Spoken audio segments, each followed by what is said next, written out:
Mae gennym ni Rhiannon Walker yn swyddog prosiect Eisteddfod Brycheiniog a Maesyfed. Mae'r Eisteddfod yn mynd i ardal y sioe yn Llanelwedd yn 2018. Ydy'r parodwad wedi dechrau gyda chi'n barod? Ydyn, so mae'r pwyllgor gwaith wedi sefydlu yn barod a fel o fi'n gweud yn cynharach ar dydd Mawrth ar ôl y Eisteddfod i fi'n dechrau, so byddai'n dechrau paratoi tuag at yr Eisteddfod wedyn, ond oedden mae'r pwyllgor gwaith wedi sefydlu yn barod a mae'r ysgrifennydd yna yn ei le yn barod hefyd. Gwych. A faint o her fydd i, achos mae'n ardal sydd ddim yn draddodiadol yn gryf iawn gyda'r urdd?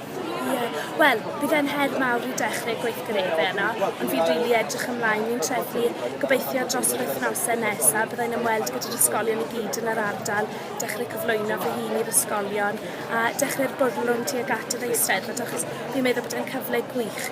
Fel, os oedd e cwbl o blynyddoedd yn ôl gyda dim targed i aneili ato, falle bydd yr ysgolion yn gweld bod dim ffordd fel i'r plant gweld fel gweledigaeth o ble byd nhw'n mynd, ond nawr gyda'r Eisteddfod yna, bydd nhw'n gallu gweld, ni'n aneili at yr Eisteddfod yma, a wedyn o 2018 ymlaen, bydd nhw fel, nhw'n mwynhau'r Eisteddfod, nhw'n joio'r bwrlwm, a bydd nhw'n parhau wedyn gyda gweithgareddau eraill. So, gobeithio, bydd e'n gweithio mas yn dda, a jyst moyn cynnig mwy o gweithgareddau yn yr ardal, fi'n gobeithio hefyd fel teithiau, newid y chwaraeon ychydig fel bod mwy yn gallu dod i'r chwaraeon i ni'n cynnig yn yr ardal.